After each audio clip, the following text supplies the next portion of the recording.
Alors, de quoi on va parler? Je ne vais pas reprendre en fait tout l'atelier comme il est décrit, mais par contre, on va parler pendant cette 1h15 de web reporter, de contenu de produits enrichis, ce qui est aujourd'hui quand même extrêmement important, on va voir pourquoi, hein, de production de contenu par des tiers, hein, d'outils 2.0 qui sont performants, de voir comment on peut mobiliser des prestataires, hein, et ce qui s'appelle aussi la stratégie d'influence. Alors le problème c'est que je ne vous vois plus du tout là, dans le côté atelier, là, on devient... Parce que moi je voulais juste poser une question, qui connaît ce qu'est une stratégie d'influence?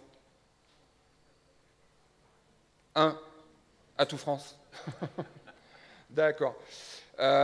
Et quand je parle curation, qui connaît, qui sait ce que ça veut dire la curation? Ah, déjà ça s'améliore. Bravo. D'accord. Bon, écoutez, on va essayer de passer tout ça en revue, de voir un petit peu. Alors juste pour reprendre un peu la situation, les années 80, en fait on se retrouve avec un Office Twins qui va gérer avec du papier, des affiches, des brochures, qui va faire du développement local et bien sûr son métier de base qui est l'accueil. D'accord? Je prends 80, voire ça a pu dépasser un petit peu après. Année 2000 arrive quand même quelque chose d'assez important dans notre vie, ce qui fait qu'on est là aujourd'hui, c'est quand même l'Internet et qu'on intègre aujourd'hui dans les stratégies numériques et touristiques plutôt. Et en fin 2013, là ça se complique un petit peu, c'est-à-dire qu'on y rajoute une couche de mobile, on y rajoute une couche de réseaux sociaux, on y rajoute une couche sur les avis, les bornes interactives, l'accueil numérique, vous êtes tous au cœur du truc, puisque finalement vous êtes ici avec nous aujourd'hui. Et quand finalement on regarde, on a de plus en plus besoin d'une exigence de contenu très importante. Là j'en ai mis quelques-unes, photos panoramiques, webcam, vidéo, audio, descriptif, énormément de contenu, d'accord? Et puis surtout sur de multiples supports. Ce qu'on vient de voir, en fait, je viens de reprendre la slide d'avant, mais organisé un peu différemment. Alors ça veut dire démultiplier tout ce contenu, hein, pour obtenir aussi, aujourd'hui l'enjeu il est fort, tout simplement en termes de visibilité, c'est-à-dire que plus vous avez de contenu, plus vous êtes visible, et quand même la visibilité, c'est le fait de conquérir aussi des touristes sur votre territoire. On va retrouver aussi de plus en plus un contenu individualisé qui correspond véritablement à une demande d'une cible, hein, donc c'est presque jusqu'au marketing de niche, vraiment très précise. On va retrouver en fait un renouvellement obligatoire, c'est-à-dire finalement si vous créez du contenu puis vous laissez là, peu à peu vous allez justement ne plus être visible, ne plus être adapté vraiment à ce contenu. Donc ça veut dire finalement un enjeu majeur, produire régulièrement de plus en plus de contenu et du contenu pertinent par rapport vraiment à nos cibles de clientèle. Alors finalement ça engendre quelque chose, c'est toujours plus vite, d'accord? Un tweet aujourd'hui ça dure quelques secondes, un post sur Facebook, s'il n'est pas interactif, il disparaît au bout d'1 heure, 2 heures, et encore je suis sympa. Donc ça devient très compliqué et c'est dur pour certains, d'accord? Et je pense que pour beaucoup d'entre vous, c'est comment j'arrive à générer ce contenu, hein, et ça fait que commencer. Finalement, quand on regarde, c'est exponentiel. Et alors la question, c'est finalement, est-ce qu'on peut tout faire, hein, et est-ce qu'on peut tout le faire tout seul? Et c'est toute la question et tout l'enjeu en fait de ce débat aujourd'hui. Donc on va voir avec nos intervenants. Donc on va commencer avec Grégoire qui travaille pour Sud de France, qui va nous faire un tour d'horizon un petit peu, justement, comment les autres destinations dans le monde, un peu, hein, surtout en France et dans le monde, peuvent nous amener à créer du contenu par des tiers. Hein, justement, et on va discuter un peu tout ça. Et on verra après Frédéric et Pierre, plutôt Pierre et Frédéric. On fera un point final avec le Canada, qui est toujours très à la pointe sur la démarche, n'est-ce pas? Donc je laisse la parole à Grégoire. Oui. Allô? Donc, bonjour à tous, je me présente rapidement, Grégoire Chargeon.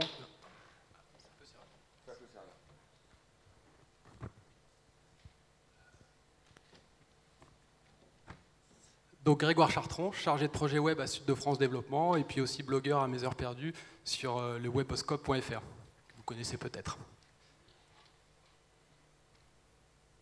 Alors je vais vous présenter un petit benchmark des bonnes pratiques de destination qui se sont engagées dans une démarche de curation territoriale.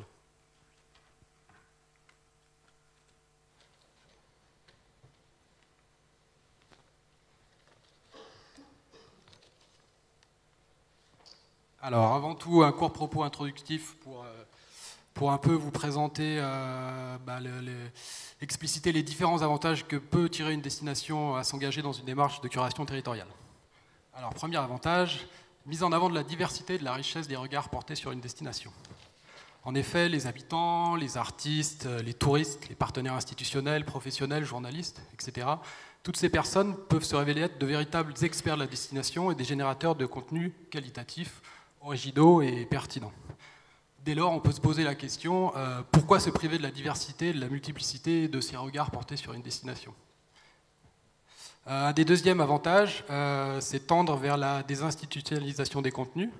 En effet, ces différents générateurs de contenu que j'ai cités juste avant, cette armée potentielle de web reporters peut être à même de saisir vraiment des moments uniques et exceptionnels qui seraient parfois difficiles à capter dans le cadre d'un reportage photo ou vidéo classique. Le troisième point, c'est permettre à l'internaute la découverte de la destination sous de multiples angles. En effet, la curation permet vraiment de montrer aux internautes la diversité de la destination sous toutes ses coutures. Pour moi, c'est vraiment un des plus que je vois pour une destination à effectuer un travail de curation. Et enfin, dernier point, et non des moindres, c'est le développement et l'amélioration de la réputation sur le web. On peut dire en quelque sorte l'amplification potentielle du bouche à oreille digital et par là même de la présence de la destination sur le web. Alors, les différentes étapes pour aboutir à une curation territoriale, on va dire, de qualité. Bon, ça peut paraître être une évidence, mais c'est toujours bon de le rappeler. La première étape de définition de la stratégie globale et des cibles web marketing. Donc ça, c'est vraiment le préalable en amont. Sur quelle valeur de la destination je veux mettre en avant, sur quelles images de la destination je souhaite communiquer, quelles sont mes cibles, bien entendu. On est là, c'est la base. La deuxième étape, d'incitation au partage d'expériences, incitation à la création de contenu, que ce soit des textes, des photos, des vidéos. Sur les réseaux sociaux, c'est là où ça marche le mieux quand même, on est d'accord.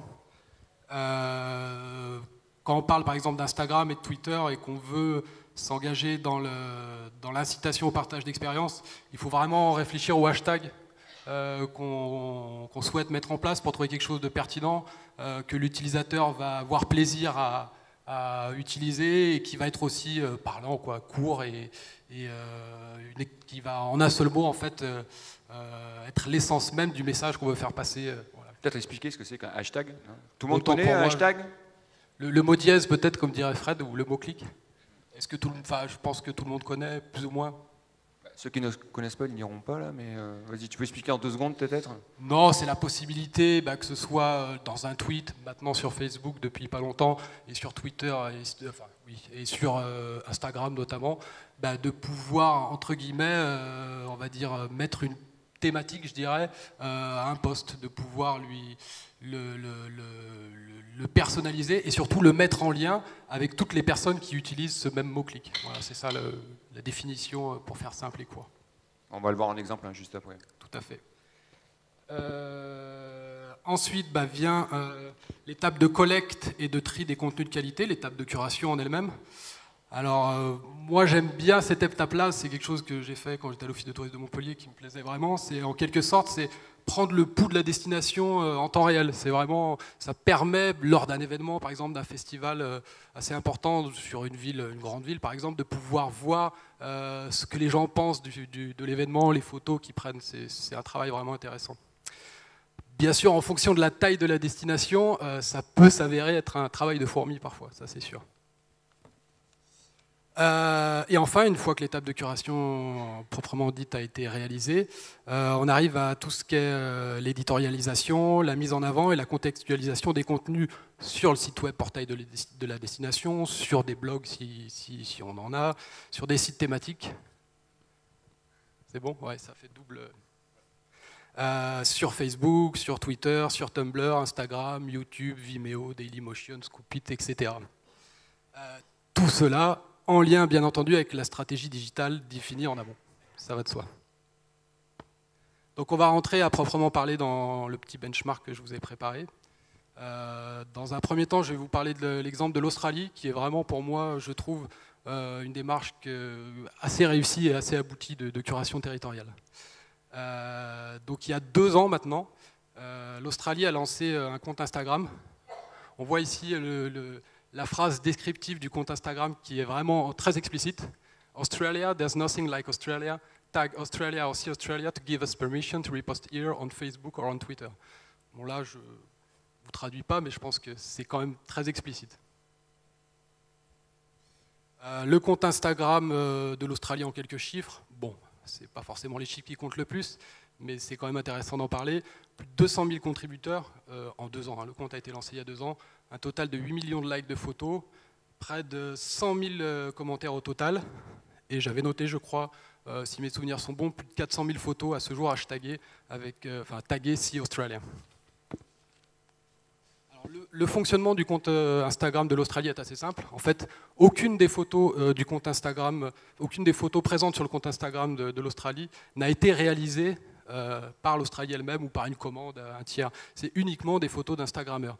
Et en fait, de manière quotidienne, l'Australie poste une sélection des 6 meilleures photos qu'elle a trouvées sur Instagram, taguées Sea Australia.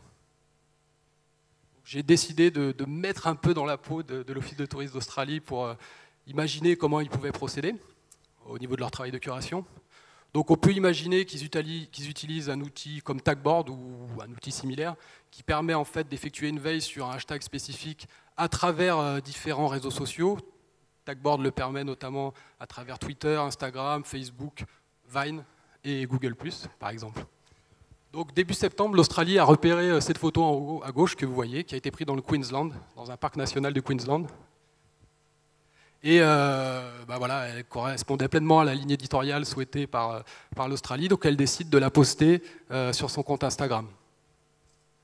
On constate en fait que cette photo a été prise par un jeune skater australien qui s'appelle Jack Boyle. Voilà, on va dire un Instagrammeur lambda, pas forcément un grand Instagrammeur ou quelqu'un de très connu, mais qui, le 3 septembre dernier, se baladait dans le Queensland, dans ce parc naturel, et qui a pris cette bête photo des gorges de Tully. Peut-être que je ne connais pas très bien, j'écorche peut-être un peu le nom, mais bon, voilà. Donc voilà la photo mise en ligne en septembre donc, sur le compte Instagram de l'Australie. On constate qu'au bout de 2 heures, la photo suscite un engouement certain, avec près de 10 000 likes, de nombreux commentaires. Donc là, on voit vraiment que le travail de mise en avant des contenus générés par des tiers par l'Australie marche du feu de Dieu, on dira.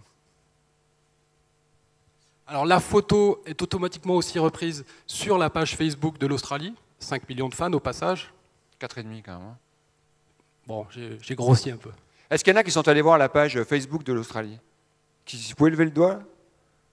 Tous ceux qui ne lèvent pas le doigt, je vous invite vraiment à y aller parce que c'est un modèle du genre. Je pense que c'est sûrement la meilleure au monde, d'accord, 4,5 millions de fans.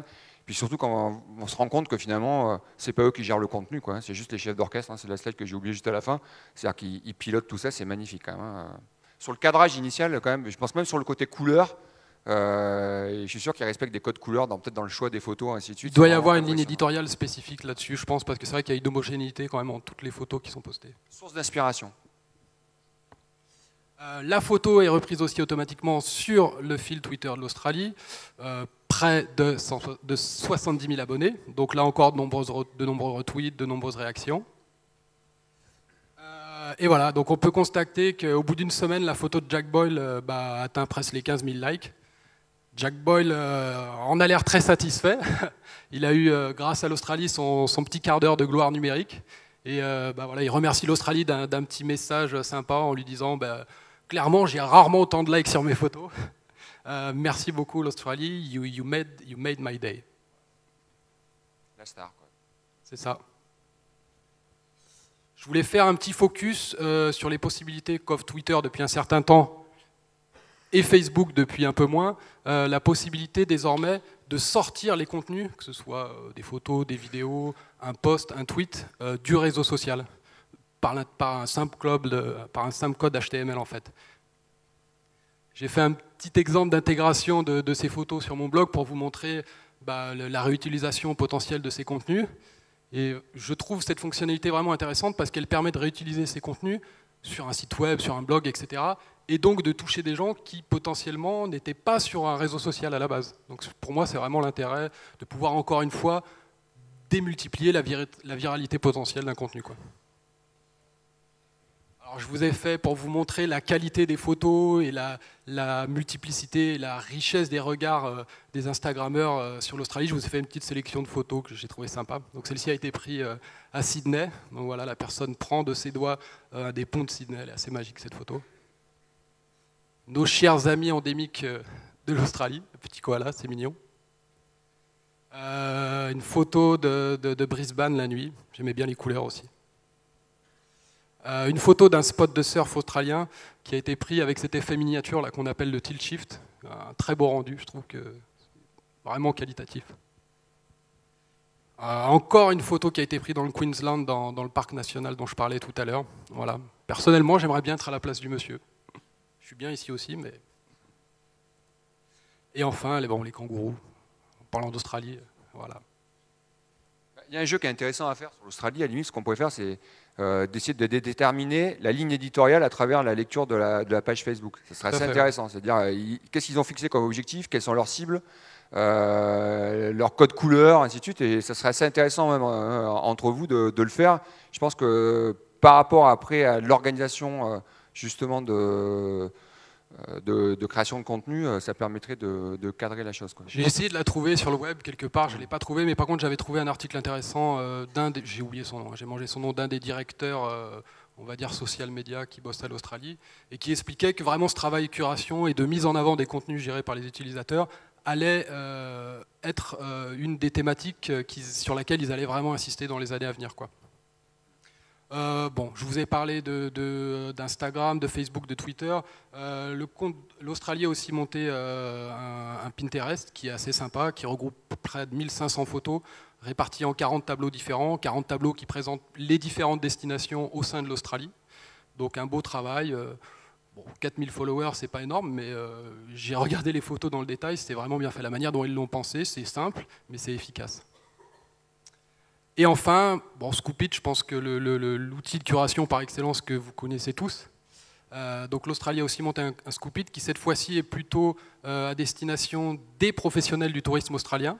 Et en fait, sur ce Scoopit, l'Australie centralise des articles de presse, des articles de blog qui traitent des dernières tendances de consommation touristique en Australie. On va revenir un peu plus proche de Pau. On va aller à Montpellier. Pour information, j'ai travaillé 5 ans avant à l'Office de tourisme de Montpellier, donc... On avait monté il y a 3 ans un espace multimédia qui est toujours en ligne sur le site et qui intègre une sélection évolutive de vidéos, de documents audio et photos réalisés par des tiers. Je pense à des organisateurs de festivals, à des artistes, des journalistes, des particuliers, et qui présentent la destination en fonction de l'actualité. Donc là, on est sur la page d'accueil de l'espace multimédia. Par défaut, on arrive sur une sélection vidéo. On peut ensuite aller voir des éléments sonores et des photos. Pourquoi je vous présente cet espace? Quel est le lien avec la curation? C'est qu'en fait, pour l'équipe de l'OT, c'est vraiment un outil très simple d'utilisation. En quelques clics, à partir du moment où l'OT a repéré un contenu qui l'intéressait, dans son CMS, dans son back-office, elle peut l'intégrer vraiment très rapidement. Donc, ce qui permet, je ne sais pas, quand par exemple, tous les ans à Montpellier, il y a un gros festival qui s'appelle le FIS, qui est un festival de sport extrême. Ça permet, à partir du moment où le teaser est en ligne, hop, d'aller le choper sur YouTube ou Dailymotion, ici en l'occurrence, et de l'intégrer sur le site. Tout ça en 2 clics. Voilà. C'est assez intéressant comme démarche. La question un peu, c'est est-ce que tu le récupères directement comme ça, ou est-ce que tu vas aussi voir les organisateurs du FIS et tu leur poses la question, est-ce qu'on peut faire un partenariat, récupérer du contenu? À la limite, moi, je vous donne de la visibilité. Honnêtement, il y a un peu des deux. C'est-à-dire qu'il y a des gens qui font la démarche de venir vers toi parce qu'ils ont créé un contenu et ils voient le potentiel, la plus-value que ce contenu soit repris par une structure touristique. Et après, des fois, quand c'est un contenu par exemple créé par un artiste, ou je pense à Montpellier, un clip, comment il s'appelle, je ne me rappelle plus, un rappeur montpelliérain qui a fait un clip qui est tourné place de la Comédie à Montpellier où on voit vraiment des belles images de la ville. Lui, il ne viendra pas forcément nous voir. Donc c'est peut-être plus à l'office de jouer le rôle de veille et d'aller chercher ce genre de contenu. Juste peut-être une remarque là-dessus. Une fois, j'étais sur une destination, là, une grosse destination du sud de la France, et la vidéo de la destination, en fait, sur YouTube, elle était à peu près en 12e position. D'accord, quand on faisait la recherche, ainsi de suite. Et la première vidéo, c'était 4 jeunes filles qui s'étaient filmées pendant leurs vacances, d'accord, et au niveau du nombre de vues, d'accord, entre la vidéo officielle de la destination Et finalement, ce qu'elles ont vécu, elles, au niveau émotionnel, expérience, tout ça, bah, c'était fois, je ne me rappelle plus exactement, mais c'est fois 20, 30 ou 40 fois plus vu. D'accord. Donc se pose quand même la question, à un moment donné, finalement, les gens qui le vivent directement, c'est peut-être plus facile pour eux de communiquer avec, et de la mettre en avant. Alors, sauf que dedans, il y avait des choses... Qui est peut-être pas en lien avec la ligne éditoriale de la ouais, destination. un petit passage, quoi, bon, qui était un peu chaud. Il faut savoir faire des concessions, des fois, je pense. Je sais pas, c'est mon avis. Donc on va partir sur le continent américain, au Canada. Bon, je voulais vous montrer aussi un autre outil qui s'appelle Tumblr, que vous devez connaître aussi. Donc le Canada a monté un Tumblr. La phrase de description du Tumblr présente sur la page d'accueil est encore une fois très explicite. On voit vraiment l'encouragement au partage d'expériences. Je vous la lis. Bienvenue sur le site officiel Tumblr de la Commission canadienne du tourisme. Nous sommes ici pour célébrer le vaste pays qu'est le Canada. Utilisez le mot-clic Explore Canada pour partager vos photos et vidéos et nous publierons nos préférés ici. Bon, on est vraiment sur la même démarche, enfin je parle du point de vue fonctionnel et stratégique qu'Instagram et l'Australie. Donc là on est sur la page d'accueil du Tumblr qui s'appelle Keep Exploring. Effectivement des contenus vidéo, des contenus photos, je ne vais pas trop m'étendre. Mais je me suis baladé dessus un peu. Il y avait vraiment de belles photos qui donnent envie de découvrir le Canada. C'est un Tumblr qui suscitait beaucoup de reblogs et beaucoup d'intérêt. Et dernier exemple, je vais finir avec l'Office de tourisme de Rennes, qui sur Flickr a monté un groupe assez sympathique qui propose aux amateurs de photos et aux amateurs de la ville de Rennes de partager leurs plus belles photos de la ville.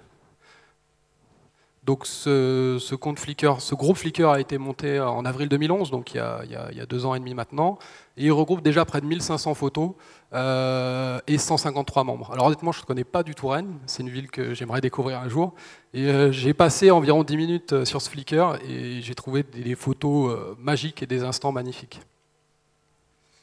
Alors un petit focus rapide pour terminer sur les outils de curation. Honnêtement, il y en a un très grand nombre. Ils sont en constante évolution. Il ne se passe pas un mois sans qu'il y ait un petit nouveau qui sorte. Voilà. Je ne vous en conseillerais pas en particulier. Je pense que le plus simple, ça reste de tester et de trouver celui qui correspondra le plus en fonction de la thématique de la curation dans laquelle vous souhaitez vous engager. Voilà, je vous remercie et je laisse la parole à mes collègues. Ouais, merci Grégoire. En fait, on en voit qu'il y a beaucoup d'outils quand même. Hein. Oui, vous pouvez dire bravo. Merci. Alors juste un petit conseil sur tous ces outils. Est-ce qu'on peut vraiment y aller sur tous? Ça va prendre du temps. Pour éviter que ça prenne du temps, moi, le petit conseil que je vous donne, c'est que sur votre navigateur, vous pouvez intégrer des extensions Tumblr, qui vous permet, en fait, en naviguant, d'envoyer directement même sur Scoopit, ainsi de suite, directement votre contenu en ligne, quoi. Donc, si vous êtes bien structuré dans votre environnement numérique, la curation, c'est très simple. Si maintenant, vous devez ouvrir Tumblr, télécharger la photo que vous avez mise, voilà, ça devient très lourd et vous ne le faites pratiquement pas. Pierre ? Donc, attends, je te présente Pierre de Rhône-Alpes, d'accord. Ah, tu as le petit... Ouais, on va juste passer la slide d'après, quoi. Voilà. Hein, qui va nous parler un petit peu de l'expérience de Rhône-Alpes là-dessus, qui est vraiment très intéressante sur la curation d'images Instagram aussi, avec... voilà, je vais te laisser présenter. Oui. Est-ce que vous m'entendez? Oui, c'est bon. Alors, bonjour tout le monde. Donc, Pierre Angonin, Rhône-Alpes Tourisme, CRT Rhône-Alpes. Moi je suis social media manager au sein du CRT, donc je m'occupe de tout ce qui est réseaux sociaux au sein de Rhône-Alpes Tourisme. Et là concernant la curation, j'ai choisi de vous présenter un cas concret de curation d'images Instagram via une application que nous avons développée en interne, qui est utilisée à la fois par Rhône-Alpes Tourisme, mais aussi par tout un tas de structures institutionnelles du tourisme en Rhône-Alpes, donc des départements et des offices. Alors ce dispositif, cette application, c'est Photoreporter de Rhône-Alpes. Alors concrètement, qu'est-ce que c'est? C'est un outil de curation qui permet de récupérer des photos prises par des Instagrammeurs. Alors là, je reviens tout simplement sur le terme d'Instagrammeurs, uniquement pour préciser que les gens qui postent les photos, ce ne sont pas des gens des offices, ce ne sont pas des gens de Rhône-Alpes Tourisme, c'est vraiment des personnes, des mobinautes lambda qui choisissent de partager. On a vu ce matin, lors des différentes réunions, que l'idée c'est de mettre les habitants, les touristes au cœur de la communication, et c'est un peu l'idée aussi de ce dispositif, c'est de permettre alors on verra par la suite, mais à nos communautés sur les réseaux sociaux, de contribuer à la promotion des territoires. Alors, donc, comme je vous le disais, c'est une application Facebook que l'on peut installer très facilement sur sa page, qui est basée sur une API Instagram Endpoints. Donc là, je pense que ça s'adresse surtout aux développeurs web, si jamais vous êtes intéressés. Donc c'est l'API Endpoints. Donc ça veut dire que ça passe par un développeur, quoi.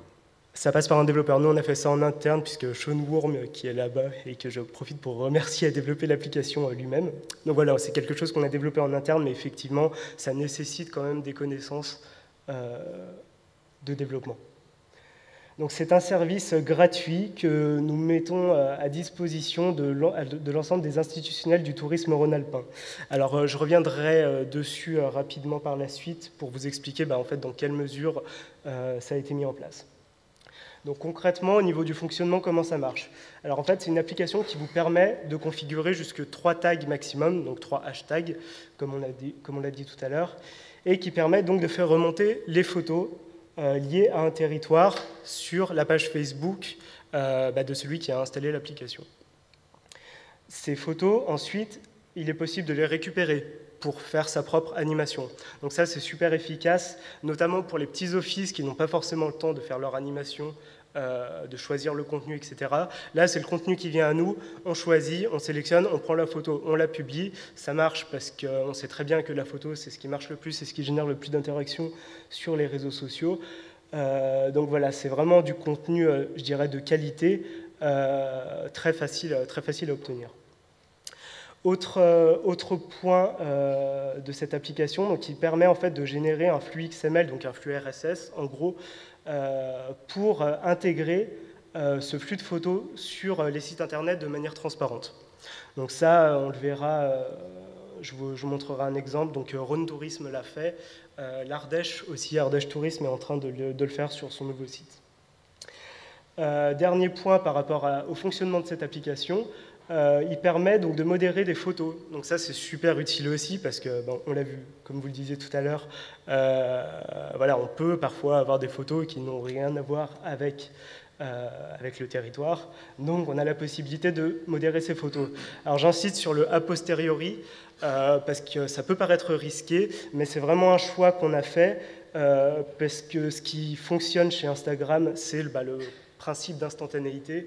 Et on s'est dit que ce serait vraiment dommage pour un internaute qui prend une photo le samedi matin de devoir attendre le lundi pour que sa photo soit publiée. Donc on a vraiment choisi ça et au final, je reviendrai dessus par la suite, mais il y a très peu de déchets par rapport à la qualité. Donc ça, c'est un exemple que j'ai pris sur la page de Savoie-Mont-Blanc.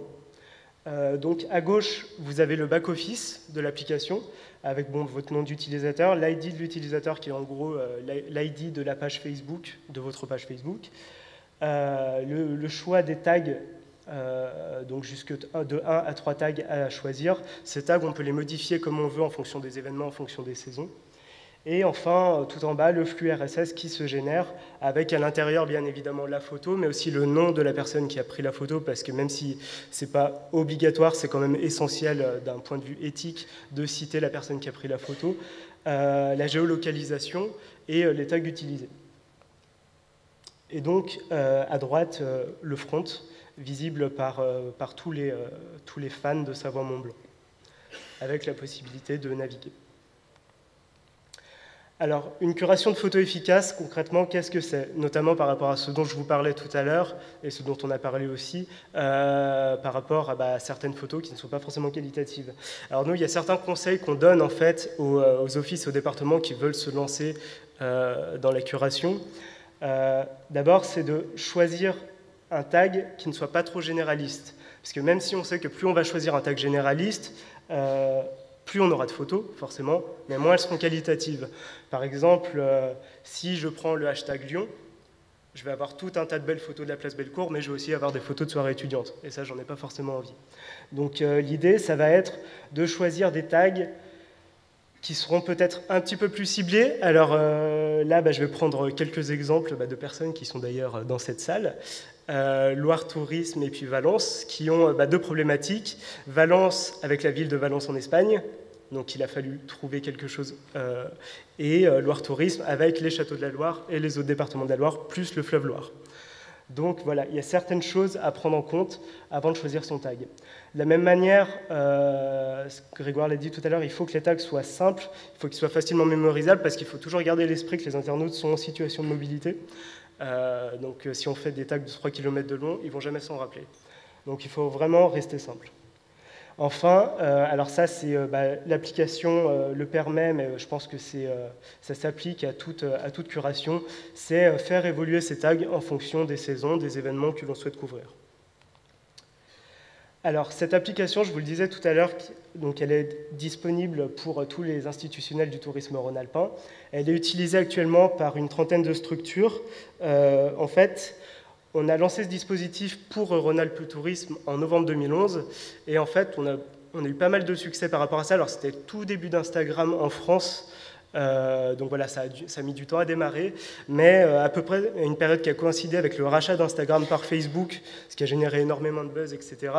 Là, on a commencé à vraiment avoir du succès avec cette application, donc on s'est dit qu'on allait l'ouvrir à nos départements, à nos offices, dans le cadre d'un réseau, du réseau des webmasters et community managers du tourisme en Rhône-Alpes. Donc c'est un réseau que je coordonne et qui en fait est là pour regrouper tous les institutionnels du tourisme qui utilisent le web dans leur promotion de territoire. Donc l'idée en fait de ce réseau, c'est d'échanger tous ensemble, de partager, parce qu'on a tous plus ou moins les mêmes missions, hein, le web, la communication sur le web, peu importe les territoires, dans les grandes lignes, ça reste un petit peu la même chose. Donc l'idée c'est de pouvoir échanger tous ensemble, de partager les expériences. Je souhaite me lancer sur telle chose, je souhaite me lancer sur la pub Facebook, est-ce que vous avez un retour à me faire, etc. Donc c'est vraiment, je dirais, les deux gros piliers de ce réseau, qui compte actuellement plus de 100 membres, donc environ 80 structures représentées. Il a été lancé en juin 2012, et en fait, il fonctionne sous la forme de tables rondes, environ 2 tables rondes organisées chaque année, dans laquelle on échange, comme je le disais, et on essaie de mettre en place des actions communes, dont notamment l'application Photoreporter. L'intelligence collective, quoi. Voilà, c'est ça. Alors, c'est un outil d'animation de communauté, comme je vous le disais, avec de l'information, là, de la photo qui nous arrive comme ça automatiquement, donc c'est super utile. C'est un gain de temps, vraiment utile. Mais l'idée, tout d'abord, c'est d'inciter ces communautés à prendre des photos. Parce qu'un des avantages d'Instagram, comme d'ailleurs d'autres outils de curation, c'est quand on va utiliser un tag, on va avoir des tags, on va avoir des photos qui vont nous revenir, mais qui ne sont pas forcément les photos de nos communautés. Mais il faut aussi aller chercher ces communautés, notamment quand on a un tag qui est vraiment spécifique. Je reprends l'exemple Loire Tourisme, par exemple. Voilà, là, pour le coup, c'est à Loire Tourisme de communiquer sur son tag pour que les photos viennent d'elles-mêmes.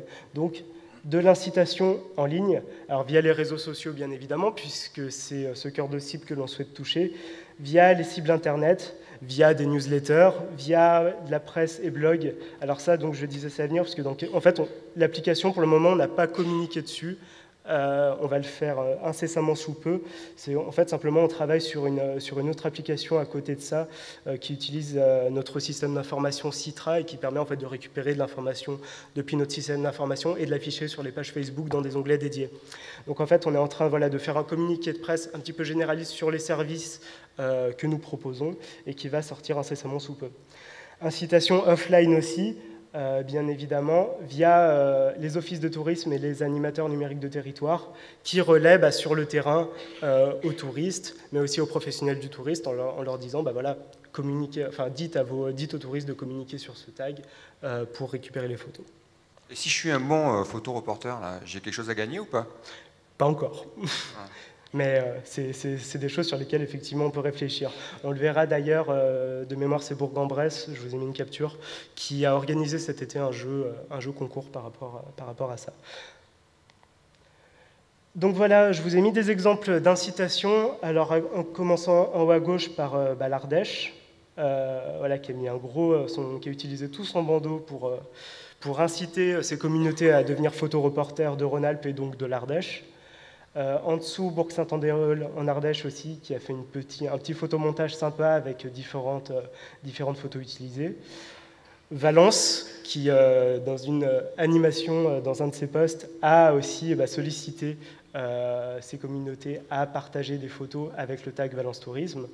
Et enfin, alors là, je vous ai mis un petit exemple que j'ai pris sur notre site, sur le site de Rhône-Alpes Tourisme, où l'année dernière, en fait, voilà, on avait incité depuis notre site on avait incité nos internautes en fait, à prendre des photos en Rhône-Alpes et de les taguer surtout avec le tag Rhône-Alpes. L'idée aussi de cette publication, c'était d'avoir un petit tutoriel, puisqu'il y a un an, ce n'était pas encore très ancré dans les utilisations. Donc voilà, on avait mis en place un petit tutoriel via cet article. Outil d'animation, donc, comme je vous le disais, qui permet surtout d'animer ces pages et sites avec du contenu à forte valeur d'interaction, c'est-à-dire à forte valeur de commentaires, de partage et de j'aime. Sur les réseaux sociaux, que ce soit via des posts quotidiens ou via des jeux concours. Sur les sites internet, alors en exploitant les flux RSS, comme je vous le disais tout à l'heure. J'ai rajouté ce point-là, bon, j'aurais pu le mettre ailleurs, mais j'ai choisi de le mettre ici, parce que se pose la question du juridique. C'est souvent une crainte qui nous est remontée, c'est concrètement, est-ce que j'ai le droit de réutiliser ces photos pour l'animation de ma communauté? Alors la réponse est oui. Oui, pour deux raisons. Tout simplement parce qu'en fait, Instagram propose deux types de publication de photos, les photos privées et les photos publiques, et que les photos que nous récupérons sont uniquement des photos publiques, c'est-à-dire libres de droit. Donc, notre application respecte à la fois les conditions générales d'Instagram, mais aussi de l'API Instagram, puisque nous utilisons une application officielle, Instagram. Donc, au niveau juridique, pour le moment, alors après, bien évidemment, on est toujours à l'affût des surprises de ces gros d'Instagram, de Facebook, etc., parce qu'on n'est pas à l'abri, bien sûr, que les conditions générales changent, mais en tout cas, pour le moment, voilà, il n'y a pas de problème, tout est 100% légal. Donc, des exemples d'animation, avec à gauche, comme je vous le disais, un jeu concours qui a été organisé par Bourg-en-Bresse, voilà, avec 3 tags, Bourg-en-Bresse, Bresse et les Impertinentes, qui est un événement sur Bourg-en-Bresse. Et à droite, pardon, voilà, une animation, je dirais, hebdomadaire, quotidienne, d'un post Facebook avec l'utilisation d'une photo Instagram. J'ai juste une question là, comment le lien entre justement le mur, comment tu envoies de l'application au mur, ou est-ce que... Alors pour le moment, puisque là en fait, pour vous faire un petit peu l'historique de l'application, donc on l'a mis à disposition en février 2013 au département et aux offices, et en fait on a été victime un peu de notre succès, on s'est heurté à un problème parce qu'on utilisait une autre API, Instagram, qui limitait un certain nombre d'abonnements à des tags, puisqu'en fait... sans rentrer trop dans le technique, mais nous, les tags, en fait, sont répertoriés tous dans une base de données qui est hébergée chez Rhône-Alpes Tourisme. Et en fait, on était limité à une 50aine de tags, ce qui, en fait, empêchait d'autres personnes d'installer l'application sur leur page. Donc, on a tout changé cet été. On est reparti sur l'autre API dont je parlais tout à l'heure, ce qui fait que là, on est encore en période de rodage avec cette API qui a été lancée dans le mois d'août. Avec cette application qui a été lancée dans le mois d'août. Mais l'idée, je vais venir par là, je vais directement venir là, je reviendrai sur la slide d'avant après. L'idée, voilà, c'est d'intégrer du partage de photos pour faciliter les choses, parce que là, effectivement, pour le moment, c'est manuel. Hein. On n'a pas d'autre choix pour le moment. Voilà, donc intégrer bouton like Facebook, partage de photos, je disais, intégration des likes Instagram aussi, c'est possible. Voilà. Disons qu'on est assez... Alors bien sûr, on a les contraintes techniques liées à l'API, mais le fait que ce soit développé en interne fait que... Alors bien sûr, il y a des inconvénients, c'est qu'on n'est pas une équipe dédiée uniquement à l'API Instagram, enfin à l'application Instagram, donc on ne peut pas être trop réactif. Par contre, voilà, on a quand même une liberté de tout changer, puisque c'est nous qui avons la main dessus, à 100%. Alors... je vais juste revenir sur cette slide. Donc ça, c'est l'exemple typique du flux, de l'utilisation du flux RSS de Rhône Tourisme, qui a choisi, lors de la refonte de son site, d'intégrer justement ce flux de manière transparente sur son site, avec en dessous les 60 dernières photos prises avec les tags utilisés par Rhône Tourisme. qui remontent sur le site. L'Ardèche, je le disais tout à l'heure, va aussi l'intégrer dans son nouveau site qui devrait sortir sous peu. Alors Sakina de Rhône Tourisme m'a dit tout à l'heure, m'a glissé à l'oreille qu'il y a des tests en ce moment sur le site de Rhône Tourisme, ce qui fait que si vous n'accédez pas au site, c'est normal, mais ça sera réglé sous peu, si jamais vous voulez essayer. Donc pour revenir à ce slide, l'objectif à terme, en fait, parce qu'il faut savoir que ces photos, dans la plupart du temps, elles sont géolocalisées. Donc ça, c'est quelque chose de super intéressant et de super important pour nous, notamment par rapport à notre système d'information, donc Citra, où on va avoir la possibilité à terme, c'est notre objectif, d'afficher pour chaque photo qui sera taguée et géolocalisée, d'afficher le avoir à faire autour, depuis notre application Facebook. Donc ça, c'est notre objectif vraiment ultime. Ça va nécessiter pas mal de travail. Techniquement, c'est faisable. Maintenant, c'est surtout une question de temps. Mais voilà, c'est vraiment quelque chose sur lequel on veut travailler. Parce qu'on pense vraiment que voilà, ce sera une vraie plus-value à apporter à nos partenaires. Là, on touche vraiment une véritable intégration du 2.0 voilà. dans le 1.0, quoi. C'est vraiment, c'est pas juste un petit like, une photo, c'est vrai, c'est du mashup pratiquement. Voilà, oui. On prend une partie du social et on le met dans le site classique, quoi. Voilà. Donc c'est vraiment un élément majeur. Voilà, merci à tous. Merci Pierre. On va juste une petite. S'il y a des questions dans la salle, je ne l'ai pas fait avec Grégoire, mais Grégoire faisait un tour d'horizon, mais sur une application comme ça, tant que c'est chaud dans votre tête, est-ce qu'il y en a quelques-uns? Allez, je descends. Je vais demander à Ronalp s'il ne voudrait pas partager le code source de l'application. Alors ça, c'est à voir. Pour le moment, on nous a souvent posé la question pourquoi est-ce qu'on n'ouvrait pas ne serait-ce qu'aux professionnels privés du tourisme rhône-alpin. C'est tout simplement que l'application est hébergée sur notre serveur. Donc si on ne veut pas faire sauter notre serveur et donc nos sites internet, pour le moment, on limite. Mais le code, je ne sais pas, ce sera à réfléchir. Tu l'envoies par mail à la fin de l'atelier, c'est ça. Désolé. Cela dit, le code de base, c'est simplement l'API Instagram. Donc logiquement, tout développeur web ne devrait pas avoir trop de soucis. Et tu peux estimer le coût d'une application comme ça? Parce que je pense qu'il y en a qui se disent, bon, j'aimerais bien le développer, ça me coûte combien? Alors, dans la mesure où ça a été fait en interne, c'est difficile à évaluer, là, je dirais. En nombre d'heures, Sean.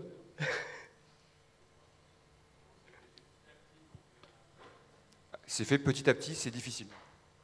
Sur les moments un peu libres, en fait, du coup, c'est vrai que j'ai pas fait attention au nombre d'heures. C'est clair. C'est une semaine, en gros. Ouais. Voilà, une semaine à une personne dont c'était pas le travail numéro 1. Ouais, bon, d'accord. Donc pendant les loisirs, quoi, c'est sympa quand même. Hein, pendant les loisirs, on se retrouve quand même à E9 en train de présenter l'application. D'autres questions? Ah, de l'autre côté. Elle est grande cette salle. Hein.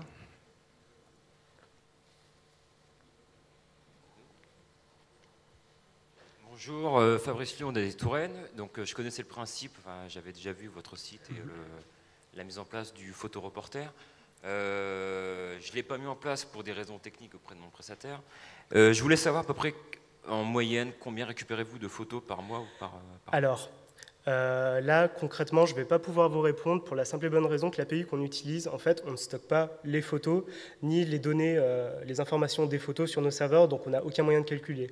Par contre, avec l'API actuelle, avec l'ancienne API que nous utilisions, donc juste avant le changement dont je vous ai parlé cet été, nous avions une trace des photos qui remontaient. Et simplement pour vous donner un ordre d'idée, à ce moment-là, on avait une quinzaine de structures qui l'utilisaient. C'est simple, on avait 50 tags qui faisaient remonter des photos. Et entre février et juin, on a dépassé les 10 000 photos. Gratuite. Gratuite. D'autres questions? Hop.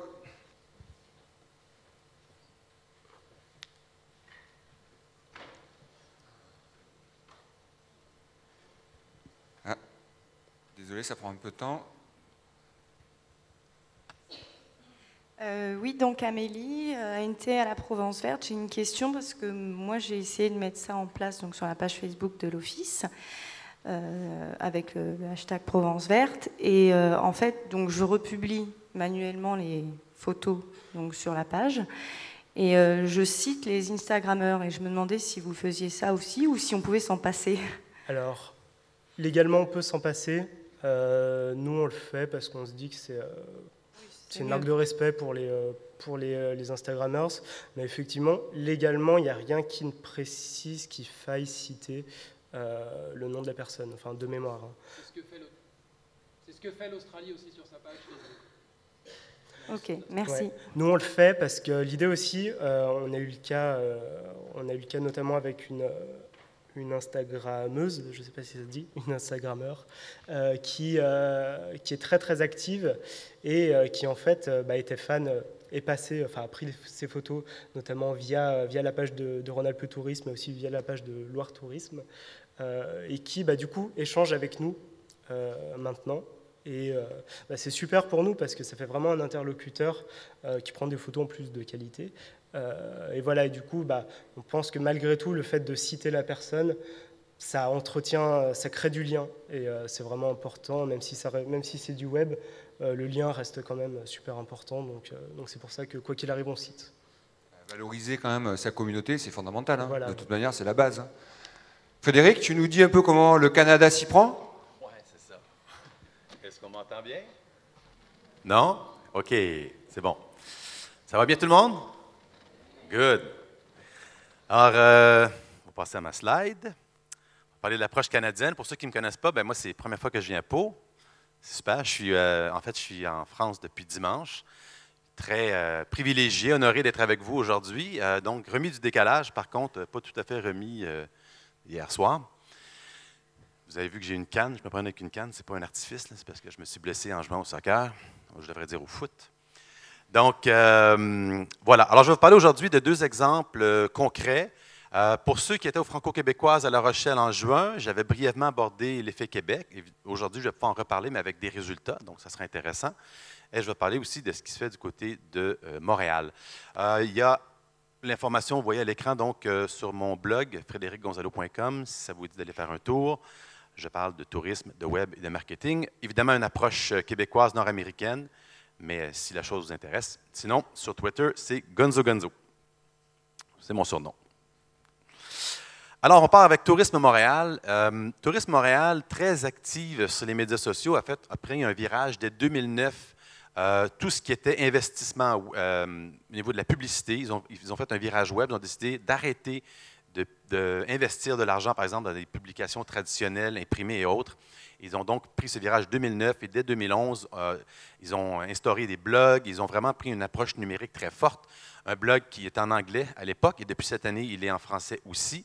Très riche de contenu. Donc, ils ont vraiment une approche intégrée. Je ne parlerai pas de tous les outils qu'ils ont, mais ils sont sur à peu près toutes les plateformes qu'une destination se doit d'être. On voit ici leur page Pinterest. Ce qui est intéressant, c'est qu'ils ont initié une campagne au mois d'avril. Ils se sont dit, on va justement, donc on parlait de hashtag depuis tout à l'heure, le mot clic, comme on dit au Québec, qui est MTL Moment. La beauté de la chose, c'est que MTL Moments, c'est bilingue. Et vous savez que Montréal étant une ville bilingue, on a cette réalité-là. Ça se décline aussi bien en français qu'en anglais, un peu comme on lit Lyon, mais disons que c'est pour MTL Moment. Et avec MTL, on est capable de décliner d'autres hashtags. Donc, il y a, par exemple, au mois de novembre prochain, ils vont faire une espèce de semaine de gastronomie, de restauration. Ça sera MTL à table. Dans ce cas-ci, plus difficile à traduire, c'est Taste Montreal, donc Taste MTL. Mais MTL Moment a vraiment cette beauté que c'est vraiment un hashtag bilingue, à la limite, qui se comprend bien dans d'autres langues aussi. Ce qui s'est passé, c'est qu'ils ont lancé cette initiative sur Instagram et Twitter durant le mois d'avril, début mai, et Facebook a annoncé en quelque part fin mai, début juin, qu'ils mettaient de l'avant aussi les hashtags. Donc, évidemment, on s'est lancé. Dans la mesure, on est capable de mesurer uniquement si la publication qui est faite sur Facebook est en mode public. Évidemment, si vous faites uniquement à vos amis, c'est difficile de répertorier et de faire une veille. Alors, ce qui s'est passé, c'est que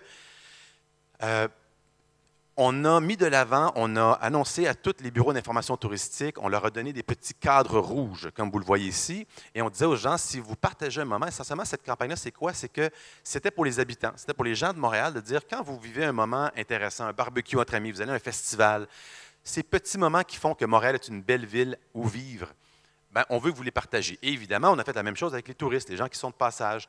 On a fait une stratégie d'influence aussi, on a convié des blogueurs, des relations de presse, on a convié des Instagrammers, on a convié des journalistes traditionnels, on leur en a parlé.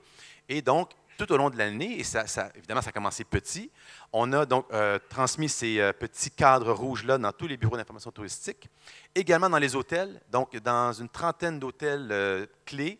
Les concierges pouvaient donner à leur clientèle, leur dire, ben, si vous allez aujourd'hui au Mosaïculture, vous allez au Jardin botanique, allez vous promener. Et ici, l'exemple qu'on a ici, c'est le Musée des Beaux-Arts, donc qui est un des membres, et les prestataires aussi ont embarqué, ils se sont rendus compte que c'est un truc qui était, pour eux, ça générait du contenu intéressant. Donc, ils ont fait un concours sur leur page Facebook du Musée des Beaux-Arts, ils en ont parlé sur leur Instagram. Donc, en allant faire, comme on dit, faire du surf un peu sur la campagne de Tourisme Montréal. Et les membres ont embarqué. Et c'est là que ça devient intéressant parce que quand une office de tourisme fait un truc, c'est bien, mais c'est encore mieux quand tous les membres qui font partie du territoire se l'approprient, en parlent à leurs membres, en parlent à leur clientèle. Donc, ici, c'était cet exemple-là. On avait également, à Montréal, ils ont mis dans différents endroits névralgiques, ils ont mis ce cadre rouge-là que vous voyez. La photo qui est à votre droite, oui, c'est ça, à votre droite, à ma gauche. C'est la 10 millième qui a été prise. C'était au mois d'août, si je ne m'abuse, parce qu'aujourd'hui, c'est un peu plus. Et c'était dans le Vieux-Montréal. Il y avait aussi près du Jardin botanique. Et il y a un autre endroit aussi qui était plus dans le Vieux-Montréal. Il y en avait un, mais les gens se l'appropriaient à un point tel que vous voyez cette photo, il y avait un mariage et les gens sont allés prendre le truc, ils l'ont emporté dans... Alors, ce n'est pas du tout prévu, ce genre de trucs qui arrivent, mais qui sont sympathiques et que, justement, Tourisme Montréal prend ça, puis c'est génial parce que c'est le genre de truc qui fait sourire. Puis bon, évidemment, on peut laisser passer le message que c'est une destination où aller se marier, mais ce n'est pas ça qui est le but ici, c'est vraiment de dire, c'est le fun, il se passe des choses intéressantes, et puis, c'est ça, il y a des petits moments qu'on vit à Montréal. Donc, quelques statistiques d'intérêt. En date d'aujourd'hui, un peu plus de 14 000 photos qui ont été publiées. Et évidemment que Tourisme Montréal rediffuse sur son blog, sur ses blogs, sur sa page Facebook, sur son site web.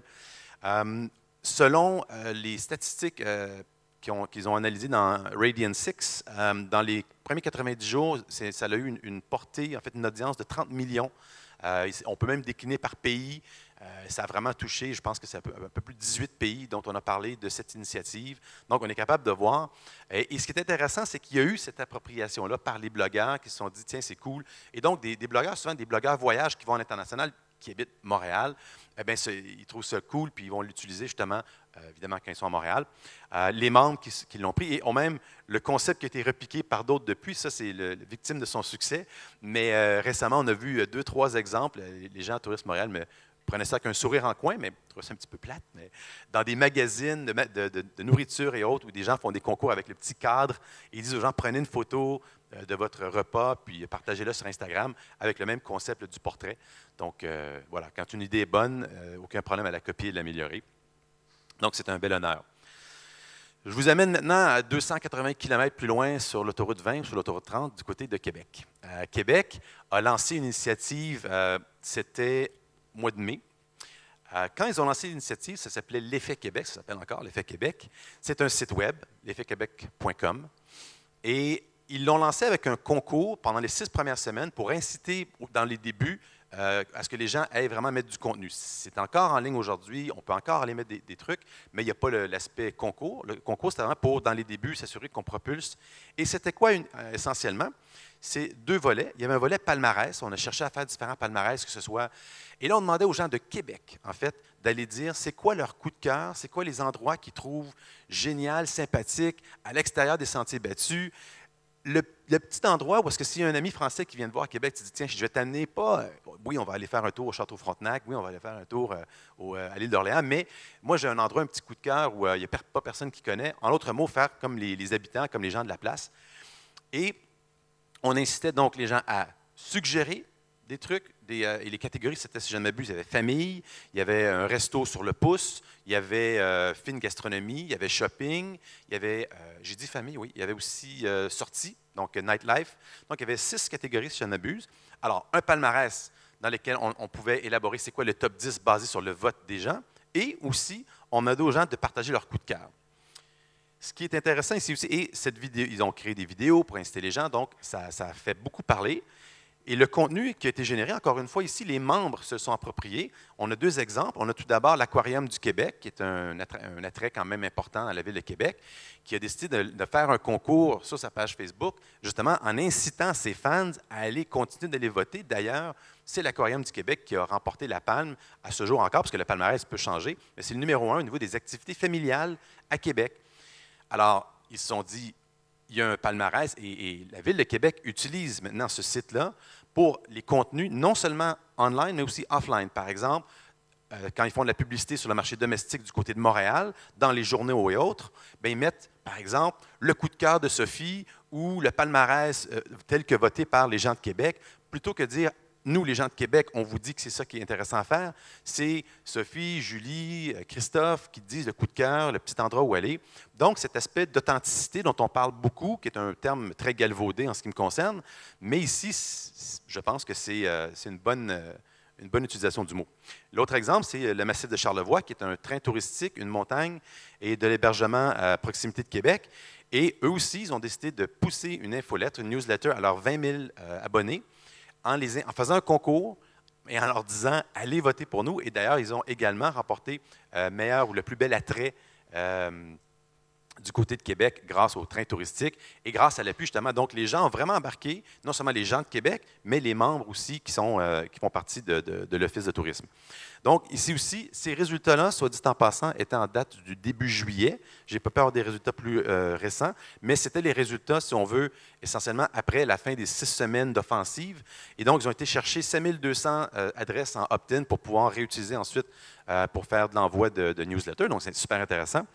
Il y a eu 30 000 visiteurs uniques sur le site, donc dans les 6 semaines, ce qui est quand même pas banal.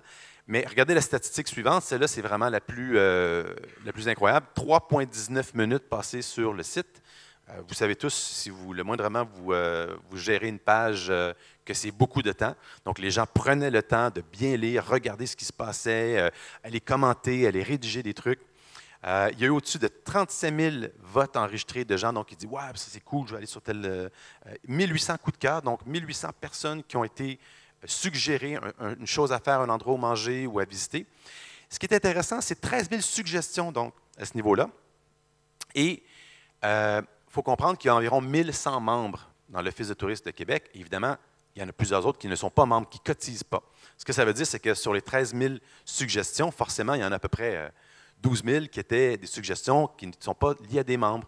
Alors, je ne sais pas si c'est une réalité en France, mais nous, c'est une réalité où est-ce qu'il y a le membership versus le non-membership. Des fois, la représentativité, tu arrives dans un endroit et l'Office de tourisme au bureau d'information va conseiller les membres partenaires uniquement. Bien, ici, on se rend compte qu'en 2013, ça ne tient plus la route d'avoir cette mentalité-là. Et justement, c'est un virage qui s'entame un peu, on peut dire en partie grâce à ce genre d'initiative-là, qui fait en sorte que les gens vraiment, et l'Office de tourisme se rend compte qu'on doit donner l'information maximale sur tout ce qu'il y a à faire, à voir, à manger à la destination. En France, ça fait longtemps qu'on a arrêté ça. Hein. Que… Ah oui? Ben oui. Oui. Non, OK. On renseigne sur tout le monde, pas que les membres. OK. Ah. Oui, c'est ça. Il y a un petit peu d'ironie? Ou… Ah, c'est bon. Ben, tant mieux. On va prendre des notes. Alors, c'est ça. C'était short and sweet. Voilà, je ne sais pas s'il y a des questions. Alors, merci, Frédéric. Alors, est-ce qu'il y a des questions dans la salle? Non? De Canada? Non? Ça ne vous inspire pas trop en termes de questions? Comment? C'est clair, en fait, on n'a plus rien, on ferme l'atelier. OK, bye-bye. Ouais. Donc, moi, ce que je trouve intéressant quand même sur la dernière slide, c'est le côté aussi où finalement on peut qualifier aussi les suggestions. C'est-à-dire finalement avec cette démarche-là, c'est pas que le fait de stimuler du contenu, mais en même temps de l'évaluer, quoi. Non? Je te pose la question. Hein. Oui, bien tout à fait. En fait, ça, c'est important. C'est pour ça que dans la présentation que je vous ai donnée, autant pour celle de Montréal, il y avait quelques résultats, et celle de Québec avec les résultats. C'est vraiment, souvent, c'est là où le bas blesse dans les initiatives qui se font, selon moi, et pas que au niveau des destinations, hein, les hôteliers et tous les autres partenaires, c'est qu'ils ne donnent pas, il n'y a pas d'indicateur de mesure ou de performance. Et puis, à la fin, c'est ouais, ben ça s'est bien passé. Ben ouais, ça s'est bien passé. Comment on mesure? C'est quoi les objectifs? Alors maintenant qu'on a ces résultats-là, on est capable l'année prochaine de se dire, bon, ben alors on va prendre une tangente peut-être plus vers un autre créneau, c'est autre chose, mais au moins on a une base à partir de laquelle on peut travailler. Alors, ce qui est intéressant de savoir, c'est que du côté de Québec, ils n'avaient pas d'objectif à proprement parler parce que c'était vraiment vu comme un projet pilote. Alors, ils sont extrêmement satisfaits des résultats. Du côté de Montréal, ils avaient quand même mis certains critères. Mais encore là, c'est un peu, je veux dire, on va voir, on essaye. On teste et ils l'utilisent comme projet pilote eux aussi. Les résultats sont au-delà de ce qu'ils avaient. En fait, ils ont atteint les objectifs qu'ils voulaient pour fin 2013. Ils les ont atteints début septembre. Du reste, maintenant, ça donne justement de quoi, avec ce projet pilote-là, ils vont pouvoir passer en mode hivernal dans les deux cas. Ils se sont dit que ça a été tellement bon qu'autant MTL Moment que l'Effet Québec se met en mode hivernal. Et je m'attends là même du côté de Québec, ça devrait être annoncé sous peu justement, qu'est-ce qu'ils vont faire comme initiative. Sûrement, ils vont vouloir relancer avec un mode concours pour que les gens aient remettre d'autres suggestions parce que c'est assez différent, là, ce qui se passe en hiver versus l'été. C'est vraiment une offre complètement différente chez nous. Donc finalement, on est vraiment dans la stimulation. Là, hein. Le but, finalement, les rédacteurs, parce qu'il y avait eu une présentation il y a 2 ans, justement sur l'embauche de rédacteurs, il me semble que c'était à Montréal, ainsi de suite, mais finalement, on les licencie aujourd'hui et finalement, non, c'est... pas du tout, parce qu'une chose n'empêche pas l'autre, c'est-à-dire qu'il y a encore 5 blogueurs qui continuent d'alimenter du contenu sur les blogs de Tourisme Montréal, et ça doit continuer. Parce que ces contenus-là font en sorte que d'un, ça aide tout ce qui est le référencement du site web, c'est du contenu frais, c'est ce qu'on utilise comme contenu ensuite dans nos Twitter, dans nos Facebook et dans toutes les autres plateformes. Cependant, ici, ce qui est intéressant du côté, par exemple, des photos qui sont prises, bien, ça devient, on fait juste aller chercher plus de visuels, ça alimente plus. Et du côté de Québec, bon, on va chercher aussi, à la limite, c'est du crowdsourcing, on va chercher des inspirations, on peut même améliorer le produit. S'il y a plusieurs suggestions qui vont dans un sens, bien, on va se dire, ben, tiens, il y a peut-être quelque chose auquel on n'avait pas pensé. Il y a tout le côté, l'opinion de l'habitant, qui de plus en plus, on le voit là, avec les plateformes collaboratives, où est-ce que on veut faire ça, en anglais on dit « do it like a local », donc on veut le faire comme quelqu'un de la place. Donc je pense que c'est aller chercher différents objectifs par la même campagne, notamment du côté de l'Effet Québec. Donc certainement, je pense un exemple qui peut peut-être en inspirer. Oui, quelque chose qui me revient un petit peu, quand on en parlait un peu en amont, notamment avec Grégoire, ce qui est vraiment important, je pense, dans la démarche, c'est de cadrer au départ les orientations marketing. C'est-à-dire que, ok, c'est des opérations très sympas, les gens produisent du contenu, mais la difficulté aussi, c'est que ce contenu vienne vendre la destination et les objectifs. Donc ça veut dire identifier par rapport aux cibles. Moi, je reviens par rapport au hashtag, parce que finalement, le choix du hashtag, c'est aussi le choix de la thématique, de la cible, et toute la pertinence de ce choix-là, quoi. Et c'est la capacité de le passer dans un filtre à un moment donné et de dire ce contenu-là, finalement, il correspond véritablement à ce que je veux transmettre sur l'image de ma destination ou toucher tel et tel public. Vous pouvez réagir un peu là-dessus? Parce que finalement, c'est le b.a.-ba. C'est-à-dire, si on fait du 2.0, ça veut dire au départ quand même avoir un cadrage marketing. Ah, une question. Même 2, hein, si vous voulez.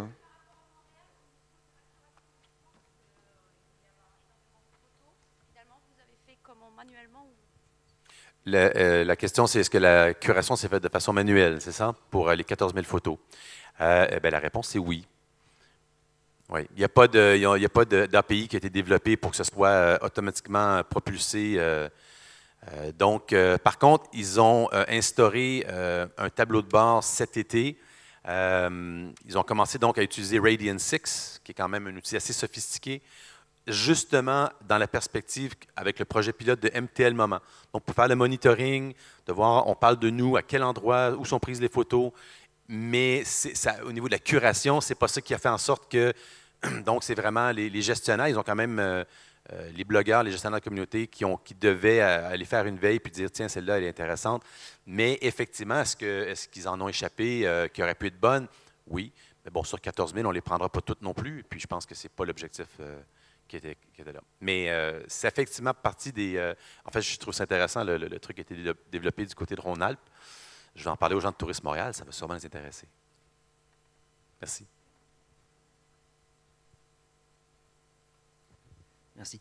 Michael du Nord-Pas-de-Calais. J'ai une question justement parce qu'on commençait à introduire un peu la question du marketing, la justification de ce genre d'action, parce qu'effectivement on est dans l'expérimentation, donc on débroussaille un peu le terrain, mais je voulais savoir qu'est-ce que ça avait apporté pour vous comme, en termes de précision des cibles de vos différents segments de clientèle. Est-ce que ça a permis un affinage? Est-ce que ça a permis d'aller sur des critères vraiment comportementaux, véritablement qualifiés pour écrémer votre clientèle, ou est-ce que vous êtes resté dans la cible très large?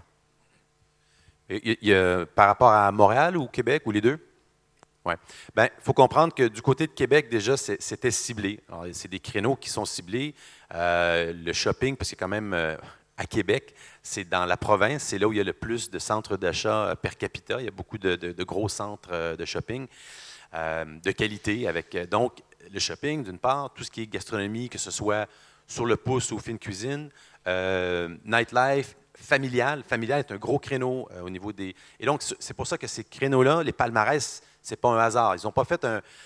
Ils en ont fait un nightlife qu'à la limite, ceux-là, je me dis, c'est vrai qu'on ne va pas à Québec forcément pour la vie nocturne. Je veux dire, oui, on sait faire la fête, mais peut-être que Montréal a plus cette renommée-là que Québec. Par contre, sur les autres 5 palmarès, c'était vraiment en alignement avec les créneaux qui sont identifiés et la visibilité qui est obtenue et le fait que les membres ont embarqué, ça démontre que justement, parce qu'eux aussi, ça parlait donc à l'aquarium, qui est un créneau familial à fond, ben, ils ont embarqué et on est capable quand même de mesurer la portée publicitaire. D'ailleurs, je ne l'ai pas ici, mais je crois l'avoir vu dans une autre présentation, je pense qu'on fera demain.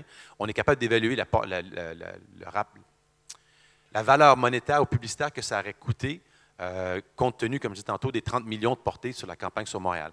Même chose donc du côté de Montréal, ils l'ont évalué par rapport au créneau. Ils ont le créneau, par exemple, festif. Ils ont plusieurs festivalités. Il y a gay lesbienne, il y a gastronomie. Il y a donc, sur ces créneaux-là, ils se sont dit, bien, Montréal Moment, idéalement, on va essayer de repiquer lorsque c'est pertinent. Mais c'est sûr qu'avec un hashtag comme MTL Moment, on se veut quand même généraliste. Hein? C'est pas si ciblé. Cependant, le simple fait qu'on met ça en hashtag, c'est une clientèle urbaine qui est branchée, qui est connectée, qui a un smartphone. Et ça, par définition, on sait qu'on vient de cibler quand même notre clientèle. C'est pas les 50 ans et plus qui prennent ça relax, qui auront peut-être accès à un smartphone, mais qui sont moins portés sur la chose, moins portés à partager en mettant des hashtags. Je ne sais pas si ça répond à votre question. Ça conforte. Good. Et en termes de moyens, là, ça demande combien de personnes piloter une opération comme ça? Je suis embêtant, hein, je demande toujours, mais c'est parce que c'est quand même... Non, bien, la réponse, des fois, à laquelle j'ai l'impression que les gens s'attendraient, c'est qu'ils sont 42, puis c'est Marika, en fait. C'est une personne, elle s'appelle Marika. Ouais. Quand ils ont lancé la campagne, mais c'est sûr qu'ils ont des ressources. Je veux dire, ils ont un pigiste qui les aide, qui une fois par semaine fait des analyses dans Radiant 6 et leur envoie un peu ce qui se passe. Ils ont les blogueurs qui sont déjà engagés, qui font les trucs, mais je veux dire, il n'y a pas... tu sais, on pense des fois que Tourisme Montréal, c'est une grosse office de tourisme. Oui, c'est plus gros parce que c'est une ville de 3 millions d'habitants, puis il se passe beaucoup de choses, mais je veux dire, ils sont tout le monde tous très occupés, puis c'est une personne, en fait, qui a pris le lead sur cette campagne pointue-là. Je ne sais pas si c'est pareil du côté de Rhône-Alpes ou des autres places, mais vous ne devez pas avoir des tonnes de gens qui font des médias sociaux. Alors, nous, effectivement, au sein de Rhône-Alpes Tourisme, en tout cas pour cette application, on est 2. Il marche? Ouais, c'est bon. Donc oui, nous, on est 2. Après, le fait de déployer le dispositif fait que chaque structure qui utilise l'application est responsable de ses propres tweets. De ses propres tags. Ce qui fait qu'au final, effectivement, on est beaucoup, mais au sein de Rhône-Alpes Tourisme, on est 2. Ouais, puis pour répondre, je viens d'allumer aussi, à Québec, c'est une fille qui gère le compte Twitter, qui compte la page Facebook et l'ensemble des médias sociaux. Donc, par contre, l'effet Québec avait été imparti. C'était un outsourcing qui s'était fait. C'est leur agence, en fait, qui a tout mis en œuvre. Mais après ça, la gestion, c'est Audrey. Audrey à Québec, Marika à Montréal. Ça veut dire que quand même, il y a tout un travail d'animation derrière. C'est-à-dire que vous, pour les destinations, il faut quand même leur expliquer, les former, hein, et leur montrer vraiment la valeur ajoutée. Alors en fait, effectivement, il y a un travail d'animation derrière qui se passe dans le cadre de notre réseau des Webmaster Community Managers. Maintenant, pour ce qui est de la formation, encore une fois, l'application, pour l'installer, c'est vraiment très très simple. Hein. Moi, je leur envoie un mail avec 5 étapes. Et voilà, en 10 minutes, c'est fait. Le plus long, c'est le choix des tags. C'est vraiment ça. C'est pas la configuration, c'est pas l'installation, c'est le choix des tags qui est vraiment le plus important. Après, effectivement, la diffusion, déjà de cette application qu'on a mis en place, donc diffuser l'information pour faire connaître cette information et faire savoir aussi aux offices, parce que je suis certain que tous les offices de Rhône-Alpes ne sont pas au courant de cette application. C'est aussi pour ça que l'on communique, qu'on a déjà commencé à communiquer, que ce soit sur le site pro de Rhône-Alpes Tourisme, que ce soit sur le blog Citra, que ce soit via les ANT, que ce soit via les départements qui font passer le mot à leurs offices quand ils les voient. Donc voilà, on essaie vraiment, pour le moment c'est encore du bouche à oreille, mais c'est vrai on tend à faire de la communication à plus grande échelle. Donc finalement, on repère du crowdsourcing, d'accord. Et puis derrière, c'est quand même la curation. Ça veut dire que le matin, moi, je suis community manager sur une destination. Finalement, c'est pas que je vais pas uniquement mettre les festivités du week-end. C'est aussi me balader sur les réseaux sociaux, les multiples réseaux sociaux, identifier un bon photographe, un bon témoignage, et le récupérer et l'amener sur mon support pour m'en servir. Et ça veut dire finalement, on peut presque imaginer une journée coupée en deux. Une journée où je vais sur le terrain et je vais faire du reportage, d'accord. Et là, je suis avec mon smartphone, je suis avec mon réflexe bientôt connecté, d'accord. Et en même temps, je rentre à la maison. Et là, c'est une autre démarche. Là, vraiment, je regarde et peut-être que ne serait-ce que votre PQR, elle a sorti une bonne photo et un bon reportage. Et rien que ça peut déjà servir votre destination.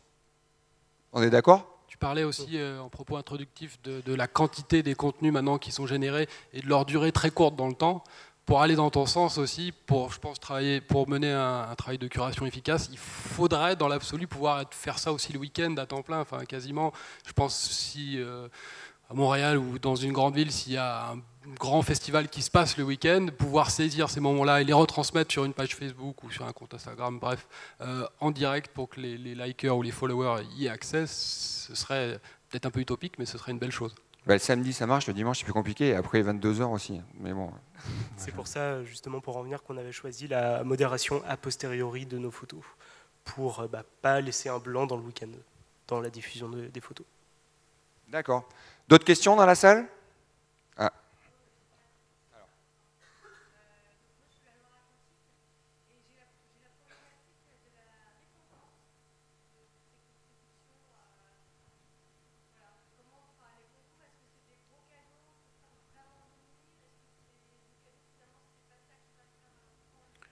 Ça dépend de l'objectif qui est poursuivi. Déjà, il faut toujours voir c'est quoi, dans votre cas, si c'est de générer du contenu ou si c'est pour avoir du buzz ou si c'est pour de la notoriété. Dans le cas de l'Effet Québec, c'était vraiment parce qu'on voulait construire une masse critique importante au niveau du site. Ils avaient déjà, en bêta, ils avaient eu une dizaine de personnes bénévolement qui avaient été remplir, avec quelques trucs des gens de Québec. Mais l'idée du concours, c'était qu'une fois par semaine, et c'était des trucs quand même intéressants. On s'entend, c'est une office de tourisme qui a plein de partenaires avec des choses à faire rêver. Et les gens de Québec, souvent, ne vont pas coucher au Château Frontenac. Le Château Frontenac, il est là, tout le monde le voit, tout le monde le prend en photo, mais on ne va pas coucher. Mais c'est vrai que ça peut être cool quand dans un concours, tu te dis, tiens, ça peut être le fun. Il faisait tirer justement, je pense qu'un des grands prix, c'était un 5 nuits au Château Frontenac avec... C'était, je pense, il y avait un souper gastronomique dans une des meilleures tables à Québec. Avec, après ça, il y avait une autre visite de vignoble à l'île d'Orléans. C'est aussi intéressant pour vous que pour moi qui habite la ville. Donc, pour les gens de la place, pendant les 6 semaines, ça avait des laissez-passer justement pour l'aquarium ou donc des trucs qui ont une valeur, mais qui ne sont pas obligés de vous coûter quoi que ce soit. En fait, c'est des prestations de vos membres, mais qui ont quand même du sex appeal. Tu sais, que tu dis, waouh, c'est cool, ça, ça a de l'allure, moi, ça m'intéresse. Donc, dans ce cas-là, c'était.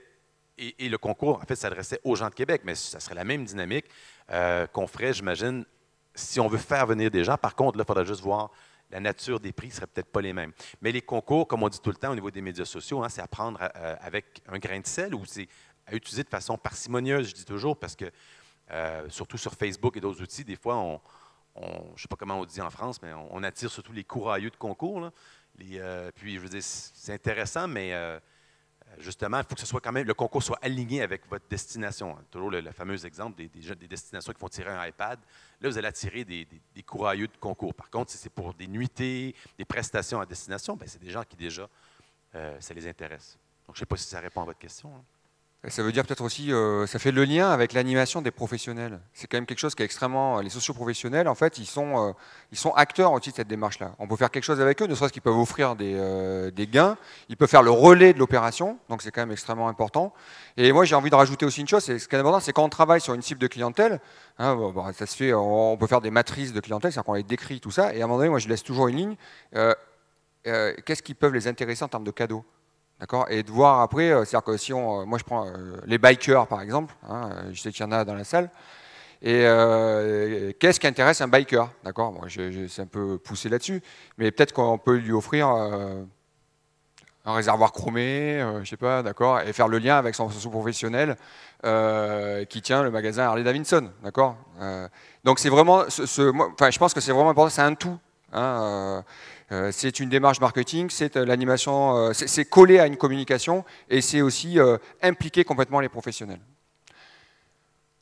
D'autres commentaires, d'autres questions? Bah, écoutez, on arrive au terme de cet atelier. J'espère que vous allez bien curer pendant tout le reste des 9. Et bah, écoutez, merci. Au revoir. Merci. Merci.